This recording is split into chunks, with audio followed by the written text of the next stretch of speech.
Hey everyone, welcome back to Rugged DIY. Today we're going to be focusing on the French doors. We got to cut these down to fit into the opening. This is a 45-inch opening and these are 24-inch doors made for a 48-inch opening. So we've got to take off a little bit on each side of each door. I've got my table saw set up outside where I will take these doors to cut them. And then when I bring them back inside, I got to do a little bit of work to add in the cutouts for the ball catches. I need to route out the areas for the hinges, and I need to do some routing to smooth off or round off the edges after I cut these down, because when I cut them, it will take off that kind of rounded finish look. Once I've done all that work, I'll come through with some wood putty and fill in any imperfections. And the process of shipping, these just kind of get nicked up and dinged up. And since these are solid wood, I can do some wood fill in them in order to get them to have that nice smooth finish look. Once all that's done and I've got it all sanded down, I'm gonna prime them, and then I'm gonna paint them with the same high gloss paint that I painted inside of the closet. Over the last week, I went ahead and put up all of the molding or trim around the room. The windows and the doors. I cut some of that on the last video, but all of the finish work as far as painting them and caulking them, I didn't put on the video because that's just incredibly boring. And if you want instructional videos on caulking, there's plenty of videos on YouTube, so you can catch those there. I don't think I need to do that for you. In the process of painting it, I got a little bit of paint on the wall, which I expected anyway.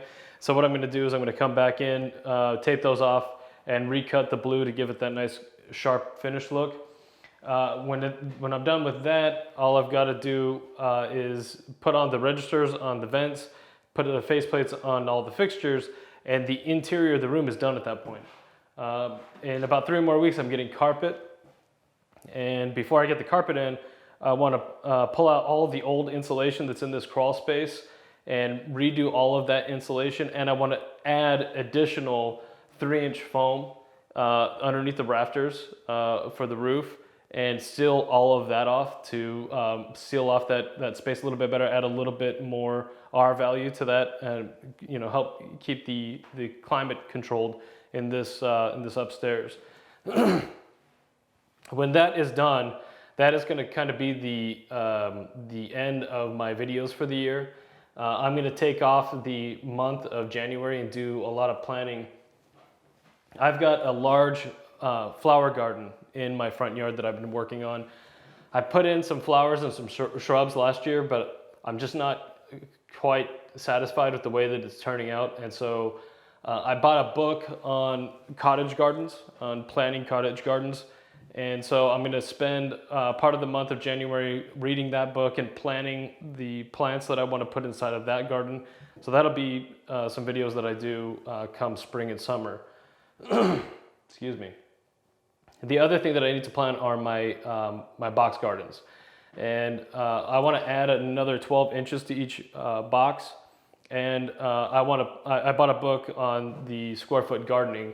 And so I want to plan out each one of those boxes, plan out the design, and figure out what plants or vegetables that I want to put inside of that garden, because I need to start all of my seedlings come February, because I start all my seeds in February, and by April I start transplanting everything out into the gardens. So I've got a lot of planning and preparation to do through January and February.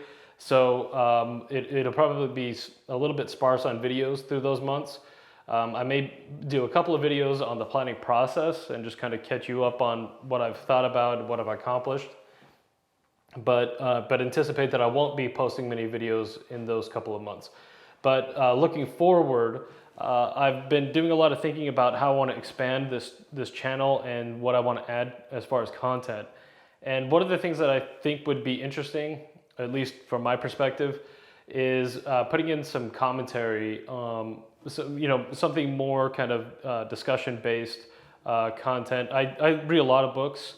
I read a lot of philosophy, a lot of journalism, a lot of history books, primarily focused on the expansion of the individual self-improvement, things like that. Historical figures that I see as inspirational people who were definitely focused on improvement, self-improvement, advancement.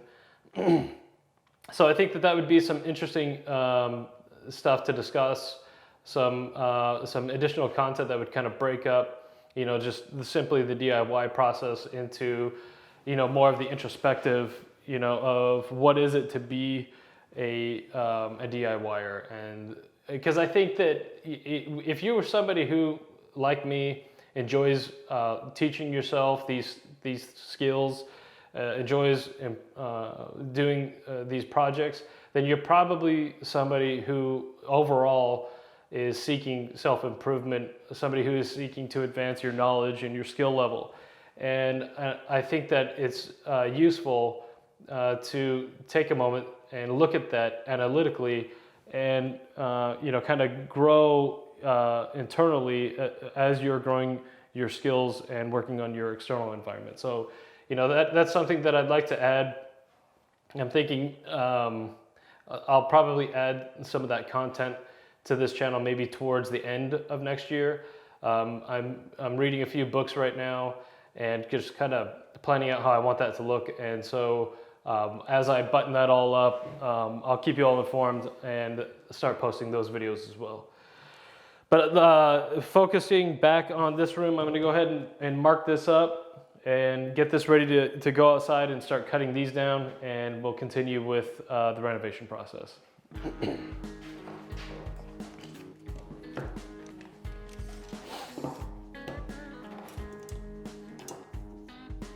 Now what I'm doing here is just marking up with some measurements. I want it cut off as evenly as possible, a little bit from each side of each door in order to make them fit inside of this opening.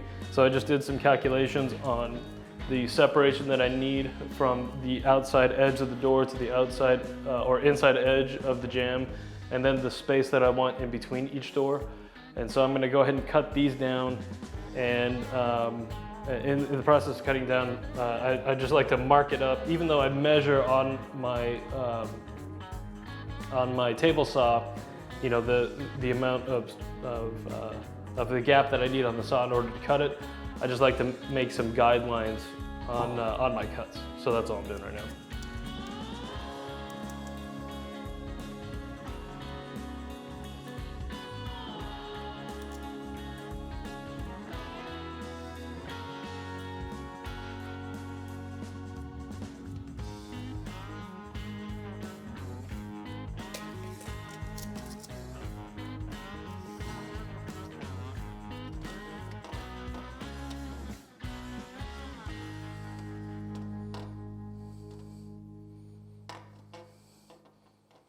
Yep, pretty good. All right, I've got the doors cut down to size now. The next thing I'm going to do is I'm going to take my router and I'm going to round off the outside edges of each door.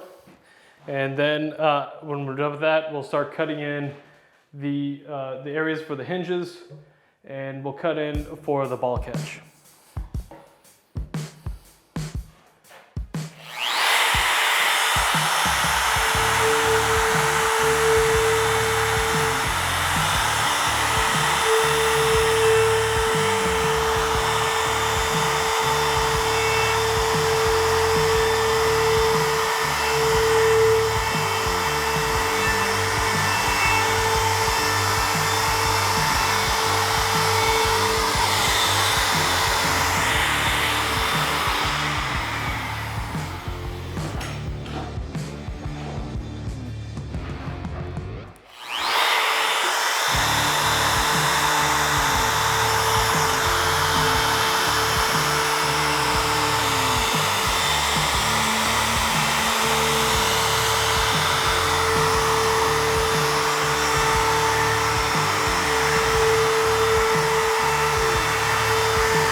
All right, I just wanted to show you guys real quick a little mistake I made. So when I cut this off, or cut off the side here, it revealed a knot, and I didn't realize that the knot was so fragile because pieces of the knot fell out while I was coming across with the router, and it kind of dipped in right here and messed up my line. So a way I could have avoided this is by first filling this or checking this knot to see if it was loose and filling it in with some of the wood putty that I have, letting that harden, and then going over this surface and rounding it off so that I didn't get this kind of divot here. It's not the end of the world, I can fix it. I'll just fill everything in with some of my wood putty and, you know, kind of straighten this off right here, and I'll just come back over that. Since this is going to be painted, it'll be concealable. It won't be that obvious. It's just frustrating. That's all. All right, the next thing I'm going to do is I'm going to use my my jig here, and I'm going to route in for the hinges. Now, what I've decided to do is the sides of the doors that have the most knots, I'm going to face those in to the door jamb. And so I've decided this side will go on the right side door, and I'll cut in my hinges here. What I'm going to do is I'm going to measure from the top of the jamb to the top of the cutout for that hinge, and then I'm going to subtract 1/8 of an inch to leave 1/8 of an inch gap at the top of that door. And then I'll put that measurement right here.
Now, when I use this jig on the jamb, I left my settings as they were, so everything should be exactly the same as it was when I cut everything into the jamb.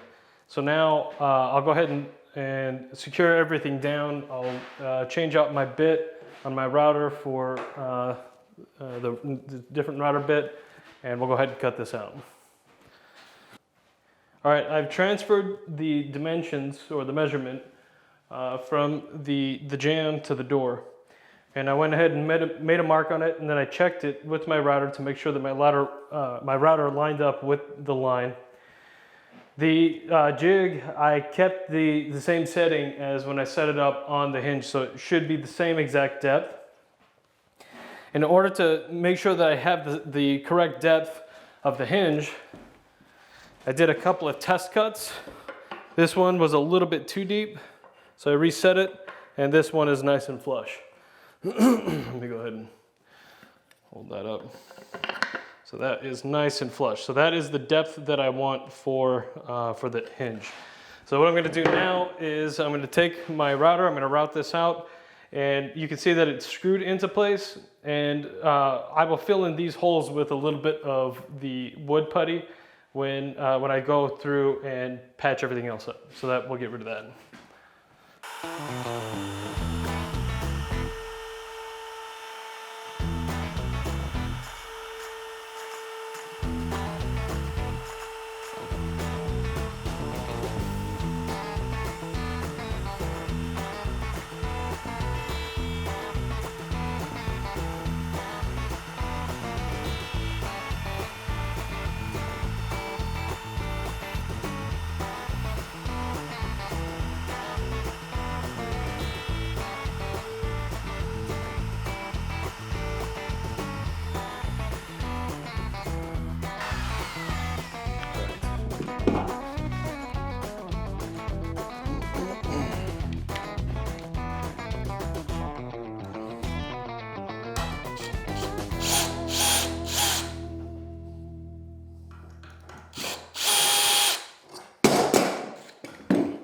Tell you what, these glasses may be great for flying objects. It is not great for dust.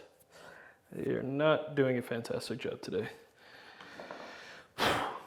Okay, we got a nice clean edge out of that.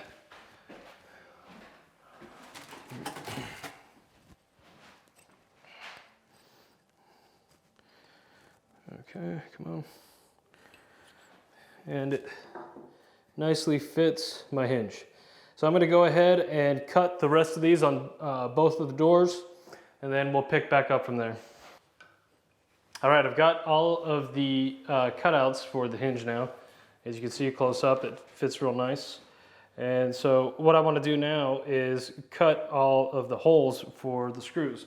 So like I showed you before, I've got this little punch that kind of aligns it to center and gets a perfect hole each time. So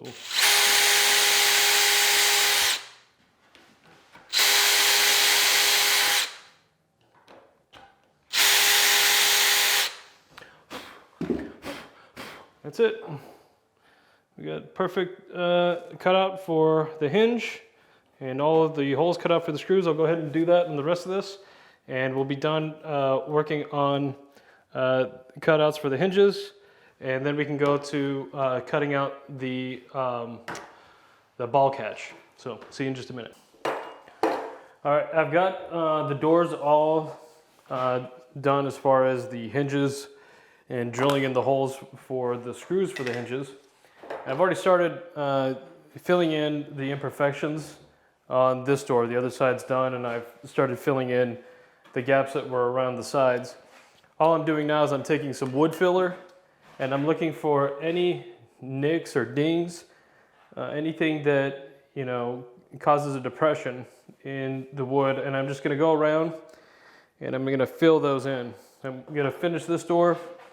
I'm going to take that door down, and then I'm going to do the same to that. I'm going to have to call it a night after this is all applied, because this has to fully dry before I can start sanding these down.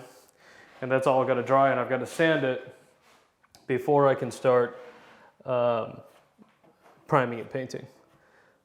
So I'm just going to keep going around here and filling in all of these scrapes and dings. Get all of this done so it's all nice and smooth, and we are almost done. We will be able to finish priming for sure tomorrow, and I don't see why we wouldn't be able to get on the paint as well, because that primer doesn't take a real long time to dry.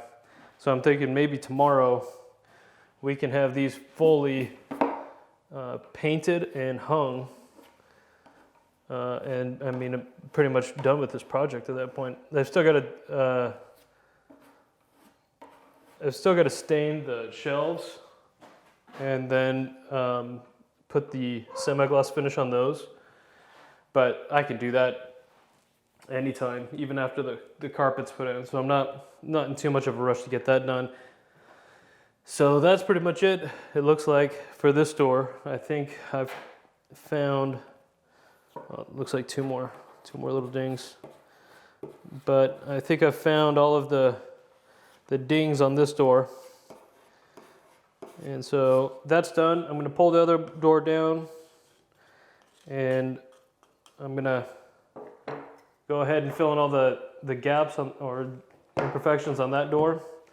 And then I'm gonna call it a night for myself. But I'll pick back up tomorrow and we'll pick up at the sanding and priming.